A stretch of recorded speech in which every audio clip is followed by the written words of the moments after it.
Good afternoon. This is the demo recording video for the group with Stephen Danilevich, Sarah Abdullahi, and James Rogers.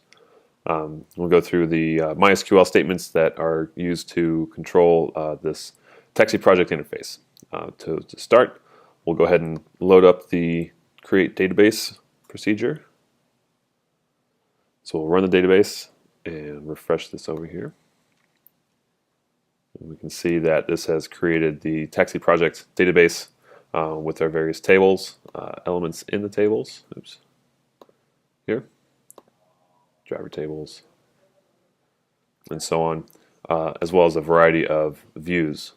So to begin the login procedure, we will go ahead and run this here. To run this procedure, this would be the writer's email goes in here.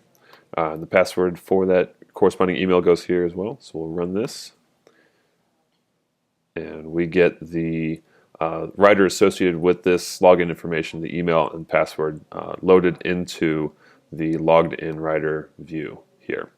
So we can see we have all of the information pertaining to that writer, including their ID, their name, password, and their current location. So we'll go ahead and move on to the ride request here.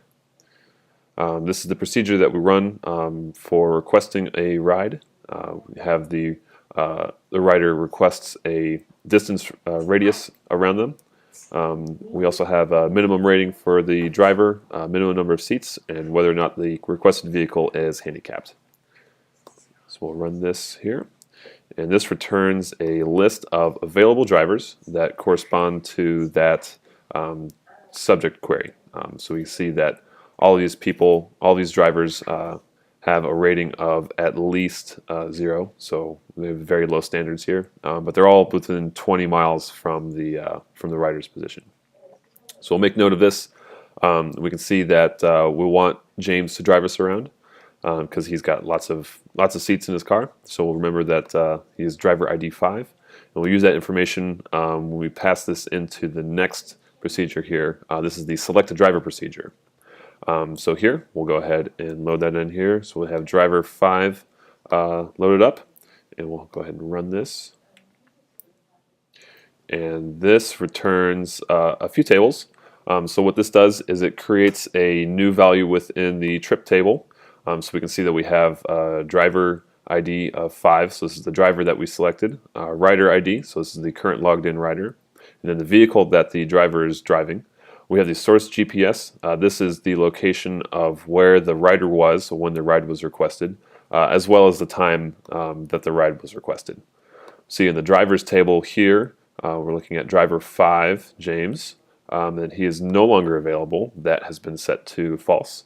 And he's also been removed from the available drivers table. As you can see here that, or the available drivers view is no longer on this table. So we'll go ahead and move on to the update location. And so this is the procedure that runs when a trip is completed. So we'll go ahead and run this, and we get extra tables. Need these. So we'll get an update here where we have the driver's table here. We see that the driver, their GPS coordinates have been updated according to a random generated set of GPS coordinates within the Charlotte area. And then those same GPS coordinates have also been loaded into the rider's GPS position. In addition to that, the trip details have been updated. So we can see that the destination GPS details have been updated to those two sets there. The time end has been updated to the current time, but we're still missing the ratings, which is in the next two procedures. Where both the drivers and the riders rate each other. So this procedure rates the drivers. So we'll say that that driver was a good job, did a good job. So we'll give him a rating of 4.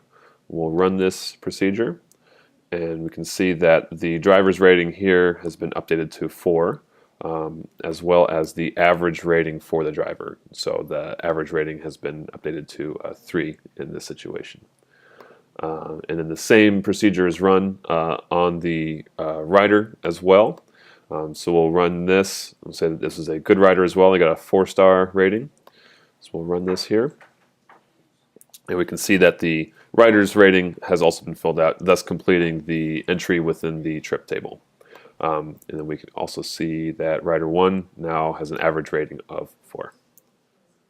The last procedure is to calculate the price of the ride. So we'll go ahead and run this procedure. This procedure is bases the charge off of time. So if the ride is between midnight and 6 a.m., the ride is 60 cents per mile. And then if it is after 6 a.m., but before midnight, it is 50 cents a mile. So we'll go ahead and run this procedure, and we get 2 different results. So the first result is that driver 5, James, is now available here. So his status has been updated to available, true. And then a payment row has been entered into the payment table. So we have the trip ID, the corresponding rider and driver ID, the total price of the ride, the share for the Carz system, and then the share for the driver. And that concludes the functionality for our system.